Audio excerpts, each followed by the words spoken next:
Buenas. Estamos con la cita Paulina. Acuérdense que soy una maestra rural con algunos problemitas de conexión, pero hemos podido superarlos. Les comento que la clase de hoy tiene que ver para repasar un poquito y recordar lo que hemos visto durante este periodo de cuarentena. Recordemos que hemos visto sobre los distintos géneros y cuando hablamos de los géneros hablamos del género literario, y si hablamos del género literario hablamos de dos cuentos muy importantes que hemos leído, que es El cuento del aprendiz de brujo y Un elefante ocupa mucho espacio. Esos pertenecen al género literario y es porque nos dan un placer leerlos y tiene que ver muchísimo con que establece personajes, un conflicto en un espacio y un tiempo determinado, que lo hemos hecho cuando hemos hecho la ficha de análisis. ¿Recuerdan ustedes eso? ¿Sí? Bien. También hemos hablado sobre el esquema de la comunicación, emisor, receptor. Por ejemplo, en la carta que la señorita nos mandó, la cita Giselle era la emisora de la carta y los receptores eran todos ustedes, los chicos de quinto grado de la Escuela San Martín. Estaban hablando de un tema, ella estaba preguntándole cómo estaban, ese es el referente, y estaban hablando en un código, que era un código lingüístico porque ustedes lo podían entender, no estaba haciendo señas ni nada, como a veces hacemos. Ese es el código no lingüístico. También la señorita estaba utilizando un canal que era el escrito, no como yo en este caso que estoy utilizando un canal oral, que es esto que estoy hablando. Y acuérdense que soy la cita Paulina, que soy una maestra rural y que está para ayudarlos en el colegio. Bien, siguiendo con los temas que hemos visto, vimos que el elefante, que ese que ocupaba mucho espacio, era un cuento de Elsa Bornemann y que ese cuento, como hablaba de la libertad, estuvo prohibido en la época militar.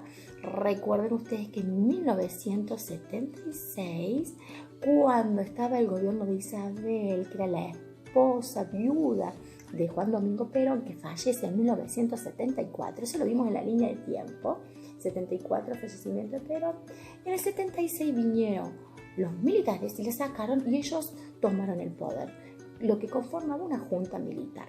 Esa junta militar estuvo hasta el año, ¿saben hasta qué año estuvo? Hasta el año 1983, que vuelve el presidente último en este periodo de democracia que estamos viviendo, es el presidente Raúl Alfonsín. Entre medio también estuvo lo que hablamos, dos episodios muy importantes, que es el Mundial de Fútbol y también la Guerra de Malvinas. Algunos dicen que esos fueron distractores, mientras que en la Argentina pasaban cosas de las cuales algunos no veían y cosas que algunos no querían saber y algunos querían que no se supiera. Eso lo van a hablar bien con la familia, le van a contar seguramente, porque estamos hablando de un periodo donde no se respetaba la Constitución Nacional, donde no estaban tenidos en cuenta los derechos de los ciudadanos y los gobiernos no eran elegidos por el pueblo cuando iban a votar en una urna como pasa ahora en la democracia. Y también hemos visto, a ver, que ese golpe de Estado donde saca a Isabel fue en 1976, el 24 de marzo, por eso se conmemora el Día de la Memoria por la Verdad y la Justicia. Hay que recordar ese hecho porque fue un hecho donde el pueblo argentino sufrió un montón y nosotros tenemos que cuidar la democracia para que esto no vuelva nunca a pasar. Bien, entonces vimos que hay unas fechas muy importantes. Dijimos 1974, la muerte de Juan Domingo Perón, que asume Isabel su mujer. Después viene 1976, cuando la junta militar saca a esa presidente y toma el poder por la fuerza. Y después tenemos en 1978 el Mundial de Fútbol, con también la Guerra de Malvinas 1982, donde el 2 de abril hace poquito se conmemoró el desembarco de la Argentina, de los soldados argentinos en las islas para recuperarlas.